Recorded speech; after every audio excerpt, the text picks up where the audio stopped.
বিশ্বনবী কদরের রাতগুলোতে রাতে বেশি ঘুমাতেন না, জেগে থাকতেন, ইবাদত করতেন।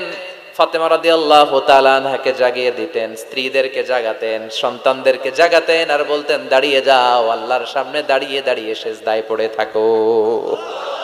জাদ্দা ওয়া সাদ্দাল মিজার মানে কোমরে গামছা বেঁধে নামতেন, মেটাফরিক, রূপক অর্থ। 365টা রাতের মধ্যে শ্রেষ্ঠ রাত কোন রাত? কদরের রাত, ঠিক কিনা?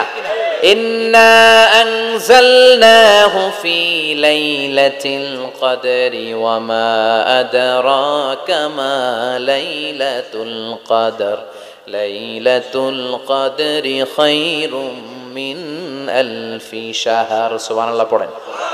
হাজার মাসের চেয়ে সেরা। বিশ্বনবী মদিনাতে কাঁদছেন, বিশ্বনবীর মন খারাপ। মন খারাপের কারণ হচ্ছে আগের যুগের উম্মতের বয়স আর হায়াত ছিল অনেক বেশি। কেউ পেয়েছে 3000, কেউ 1000, কেউ 500। বিশ্বনবী কাঁদে আর টেনশন করে, হায় রে আমার গুনাহগার উম্মতের কি হবে? কারণ বিশ্বনবী বলেছেন আমারু উম্মতি মা বাইনা 60 ইলা 70। আমার মেটন ঘরের কি অবস্থা? কত বছর বাঁচে? 90 আছে কে দেখি তো? 90 আছে নাকি? 80 হয়েছে কার? আছে? আসে নাই, অসুস্থ। 70 আছে কেউ? 70 ডানে ভাই? হ্যাঁ, 70 পাওয়া যাবে আশা করি। একজন পাওয়া গেছে। আল্লাহ ওনারে আরো 70 বছর দিও। তো আমার উম্মতি মা বাইনা 60 ইলা 70। বিষ্ণু বললেন 60 থেকে 70 এর মধ্যে আমার উম্মতরা মরে শেষ। আহা, কি হবে আমার উম্মতের? আগের উম্মতেরা তো অনেক হায়াত পেয়েছে। আল্লাহ বললেন নবী কাঁদবেন না, লাইলাতুল কদর খায়রুম মিন আলফি শাহর। ওদেরকে হায়াত দিছি আর আপনার উম্মতরে লাইলাতুল কদর দিয়েছি।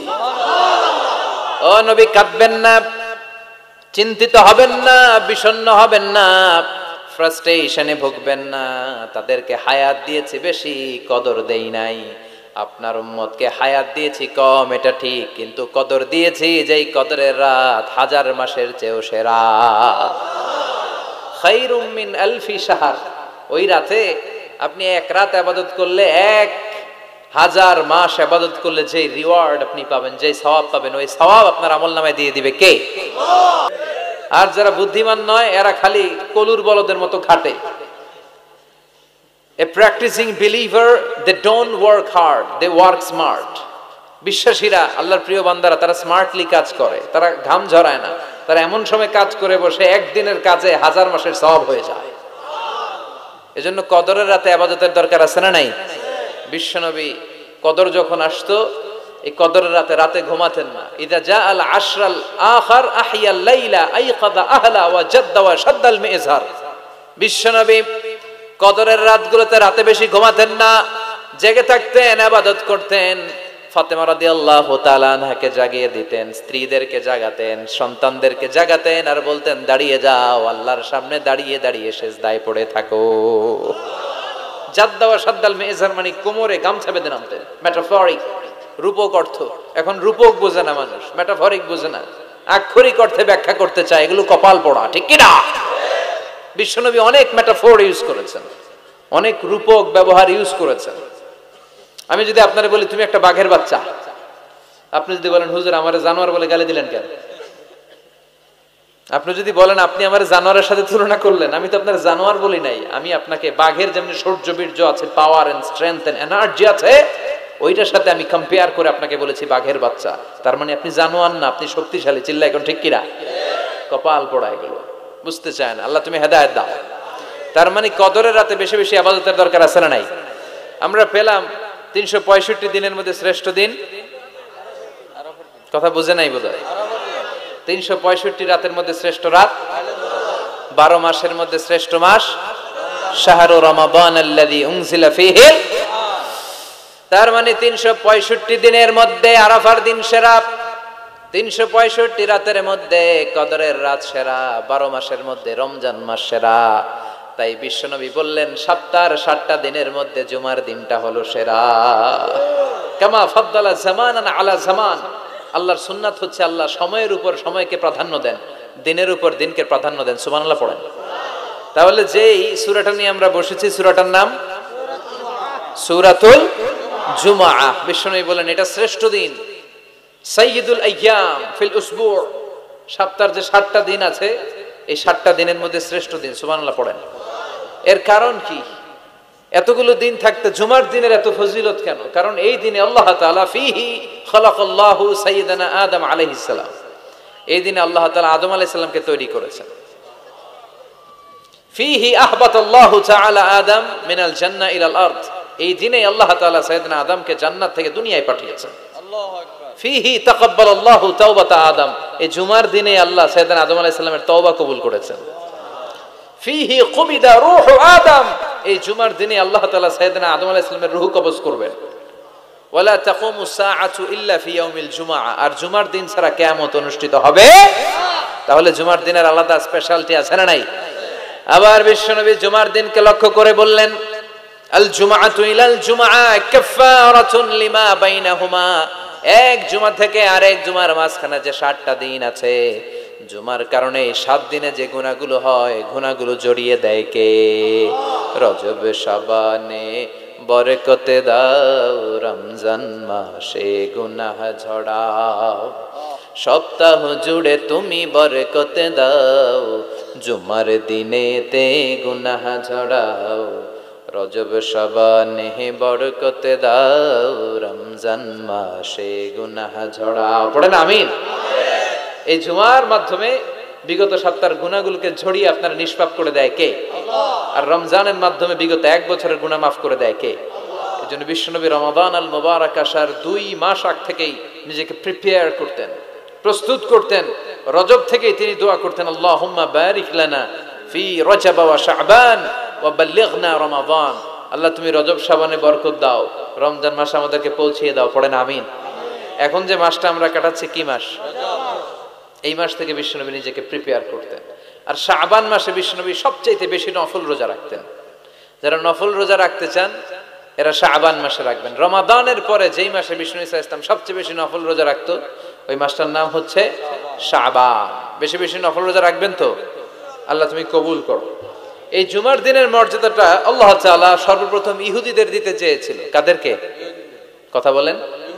ওরা এটা নেয় নাই। ওরা নিজেদের জন্য শনিবারকে ওদের অ্যাসেম্বলি ডে বানিয়েছে। ওরা বলেছে না, আমরা শনিবারে ইবাদত করব। এই দিনটা আল্লাহ তাআলা নাসারাদেরকে দিতে চেয়েছে, তারাও নেয় নাই। তারা রবিবারকে তাদের ইবাদতের দিন হিসেবে চুজ করেছে। অবশেষে আল্লাহ তাআলা আমাদেরকে এই দিনটা দিতে চাইলেন, আমরা কোনো কথা ছাড়াই গ্রহণ করলাম আর ধন্য হয়ে গেলাম।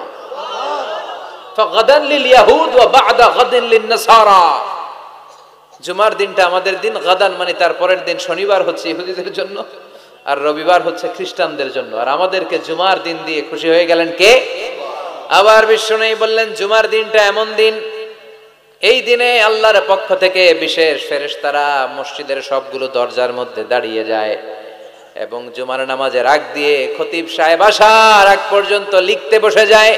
কে কে মসজিদে ঢুকে নামগুলো তারা কাউন্ট করে, এন্ট্রি করে। সর্বপ্রথম জুমার সালাত আদায়ের জন্য যে মসজিদে ঢুকে, আল্লাহর রাস্তায় উট কুরবানি করলে যেই সওয়াব, ওই ব্যক্তির আমলনামায় আল্লাহ ওই সওয়াব দান করে দেয়। সর্বপ্রথম জুমার দিন যে মসজিদে ঢুকে ফালাহুল বুদনা, তার জন্য থাকে একটা উট কুরবানির সওয়াব।